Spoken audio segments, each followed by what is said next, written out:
That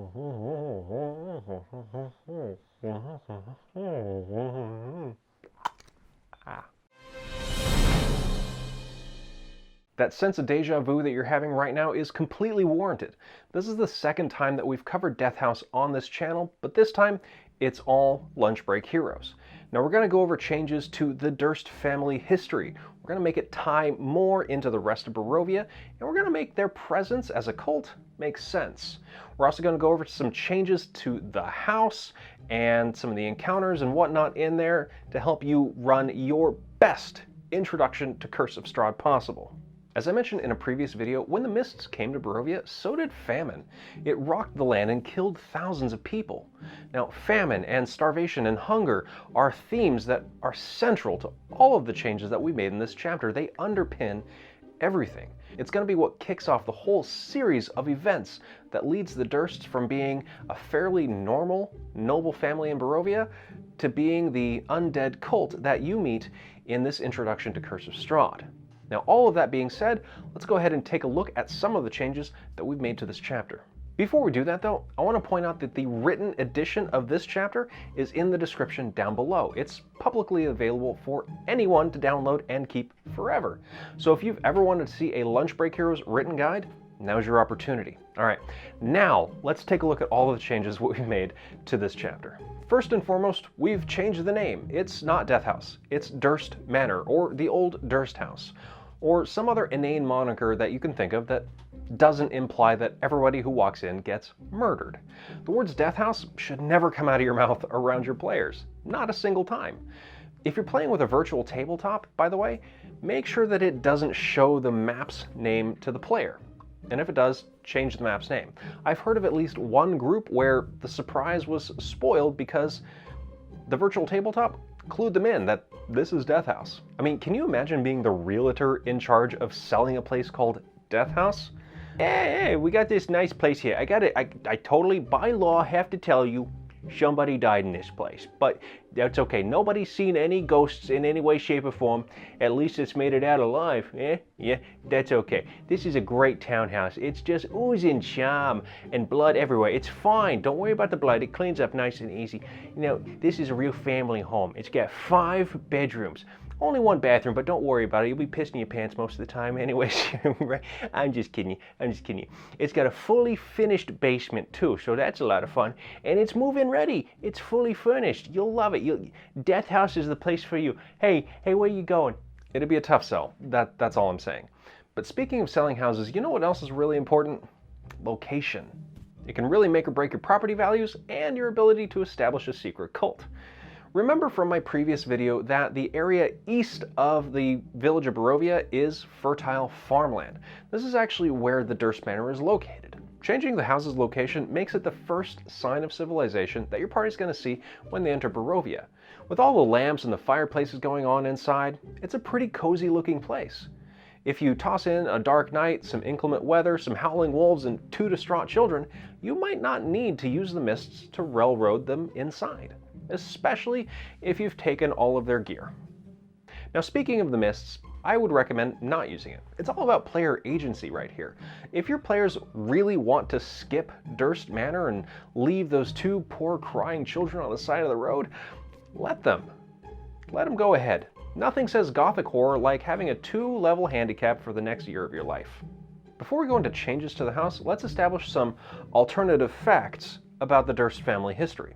We're going to drop the whole generic cult pastiche and make them into a more relatable, or at least realistic family. Somebody who has a motivation for being what they became. Way back when, the Dursts were a wealthy and well-connected noble family. They had their plantation and several businesses inside the village of Barovia. Everything was going great right up until Strahd messed it up for everybody and the mists came and enshrouded the land.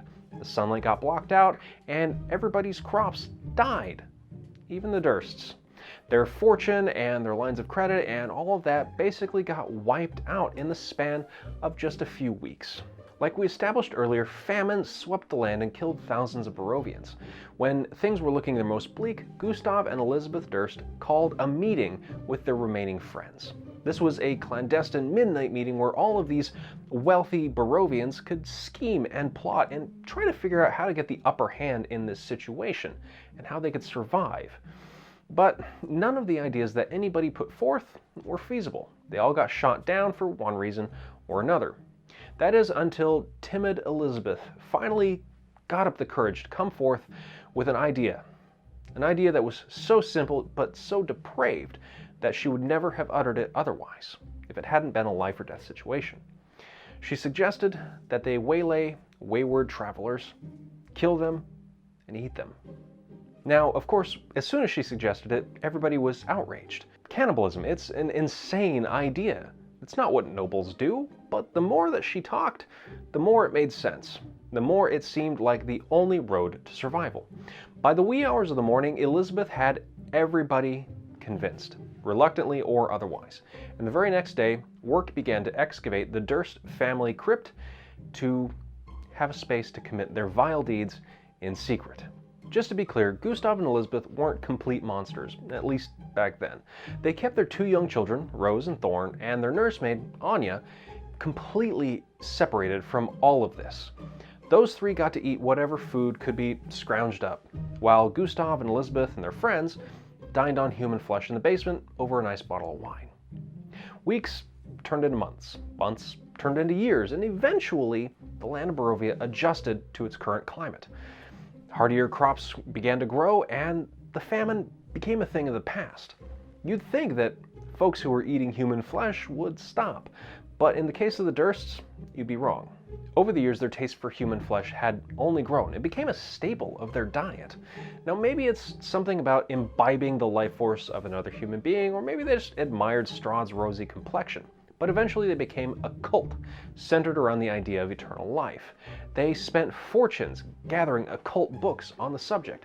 They even expanded the basement to include a ritual chamber, where they could perform their sacrifices. Not everybody was on board though. Gustav, at the very least, began to pull away from the cult's activities. He began to seek solace elsewhere, primarily in the arms and the bed of the children's nursemaid, Anya. Now, although their union was brief, it did result in Anya's pregnancy, and a really pissed off Elizabeth, understandably. Now, what is a little strange there is Anya wasn't kicked out of the house like you'd expect. In fact, she was kept there. And 9 months later, she gave birth to a living baby boy, Walter. This is, of course, in contrast to the module where Walter was stillborn. On the night after the birth, Elizabeth sent Gustav out of the house on an errand. As soon as Gustav was gone, Elizabeth took Rose and Thorn up to the attic and locked them in the bedroom. This is where your players are going to find them later. She then went downstairs into Anya's room and brutally murdered the nursemaid. With blood still on her hands, Elizabeth then took baby Walter out of his crib and down into the Durst Manor basement. Once there, in the ritual chamber, well, you have an idea of what happened next. Nothing good. I'd like to say that Walter made it out and grew up to be young and healthy and strong, but I'd be lying. In Walter's final moments, the Dark Powers finally took notice of Elizabeth Durst and her abhorrent cult, and they decided to give her what they've always been after: eternal life. They'd live forever, but as undead, and they would be locked in a house that would never allow them to leave. Gustav came back a bit later to find his house different than when he left it. He also found his wife extremely different, and his baby son gone from the world. He went upstairs to find Anya dead in her bed. Fearing the worst, he didn't even bother looking for Rose and Thorn, unfortunately. He went into his room, locked the door, wrote a note. He then promptly hung himself from the bed, and that's where your party is going to find him once they explore Durst Manor. Speaking of what your players find in the master bedroom, that brings us to the rest of the house. Now, there are 38 rooms in total, and we've made changes to most of them to varying degrees. That's a lot of rooms to talk about on the video, and I don't want to do that to you. So instead, the entire written guide to this chapter is available down below. It goes over all the changes to the history, to the rooms, to the hazards, to the encounters, and everything. It even includes a sample skill challenge to help your players escape the house and make it fun. Definitely check that out, and if you like more, you can become a patron of the channel and get all of our write-ups, past, present, and future, for just as little as $1. And like I said before, if you don't want to do that, that's fine. Go ahead and click the subscribe button, and we will see you back here for our future videos.